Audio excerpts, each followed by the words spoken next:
So the Indiana Fever and Nalyssa Smith is been something that has just been a like one woman tirade against not even an organization, just against a coach from day one.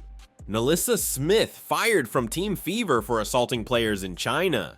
In a jaw-dropping twist, the Indiana Fever's once celebrated number 2 draft pick, Nalyssa Smith, is facing rumors of being axed from the team after a shocking incident overseas.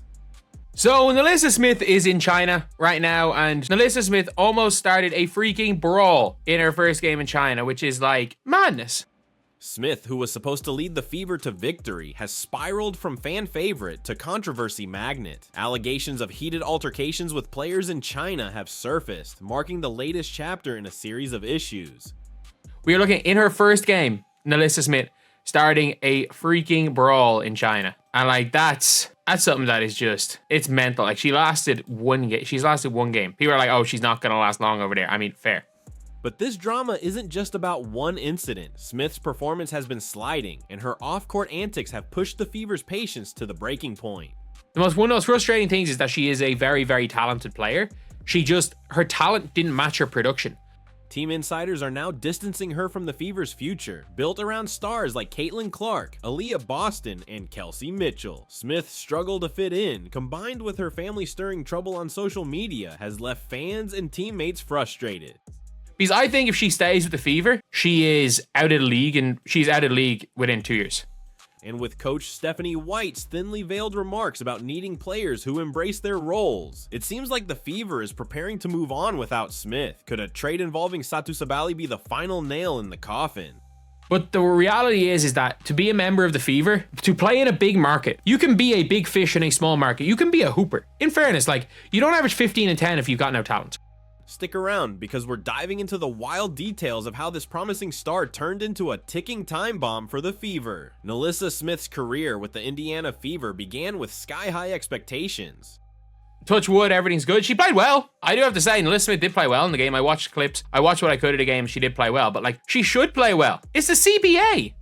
Drafted as the number 2 pick in 2022, Smith was seen as the player who could transform the Fever's future, bringing power and skill to a team desperate for success. It's killing you that a straight white woman has come into the League of Angry Lesbians and dominated everything.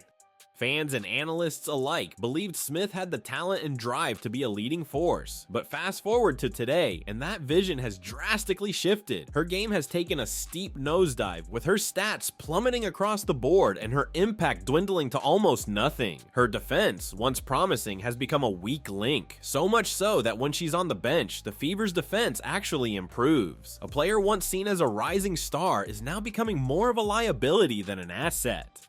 The WNBA tried to capitalize on her popularity and crammed a lot of games in over a short amount of time, playing against the best teams in the WNBA. But Smith's on-court struggles are only part of the story. Her relationship with the Fever has been rocky at best, as recent team photos have conspicuously excluded her, fueling rumors that she's no longer in the Fever's plan. No one cares what skin color you are. You know what America loves? Let me break it down for you.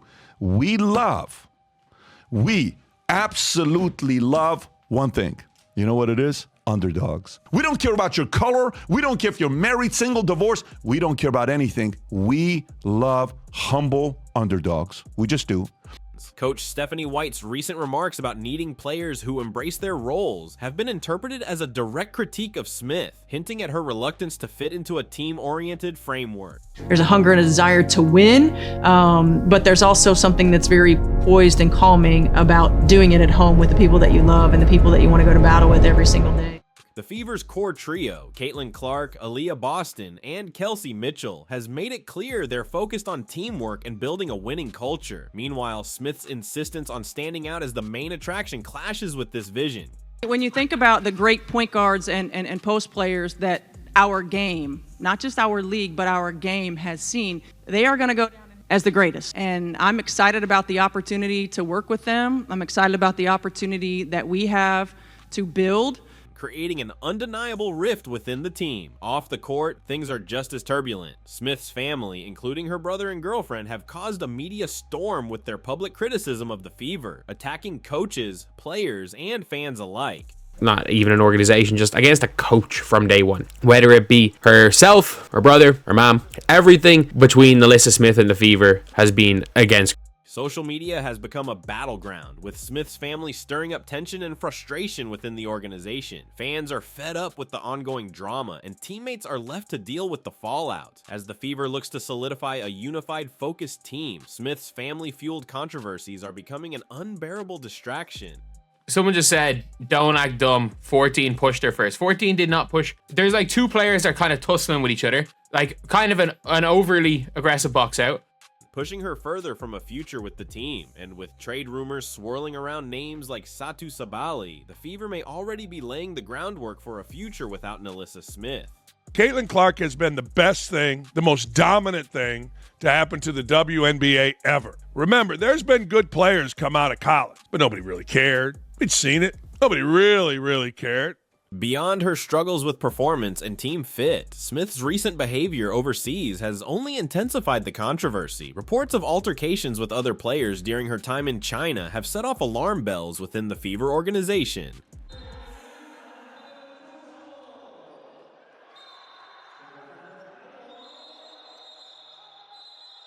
This alleged incident has painted Smith as a disruptive force, raising serious questions about her professionalism and her place within a structured team environment. One thing Caitlin Clark does maybe better than anybody in sports right now, makes it about others, makes it about team. Think about it. When's the last time you didn't see Caitlin Clark talking about a teammate? When's the last time you saw Caitlin Clark talking about herself or any of the accomplishments that she has had? Let me give you the answer to that. Never. You never hear that. Now, that's why their team has gotten good. She could have been an egomaniac. Everybody in the league knows that she is the league. But every time you see something relative to Angel Reese, what's it about? It's about her. It's not about her team. It's about her. One makes it about her. The other makes it about us. A player who was once celebrated for her potential is now seen as a volatile presence, sparking frustrations among teammates and coaching staff alike. This kid's on the wrong team. She's got the wrong skill set to handle the physicality of that league. And she's a rookie, targeted by society, targeted by her looks, targeted by her reputation, targeted by the disrespect that they've shown to the WNBA. She said, no, they're expecting this rookie class to be perfect. This rookie class isn't even one of the best rookie classes in the last 10 years. This tension has forced the Fever to reconsider their investment in Smith, especially as they focus on building a core team that exemplifies unity and discipline. Stars like Caitlin Clark, Aaliyah Boston, and Kelsey Mitchell represent the disciplined, team-oriented mindset that Coach White aims to foster. Smith's inability or unwillingness to adapt to this culture has her looking more like an outsider with each passing day.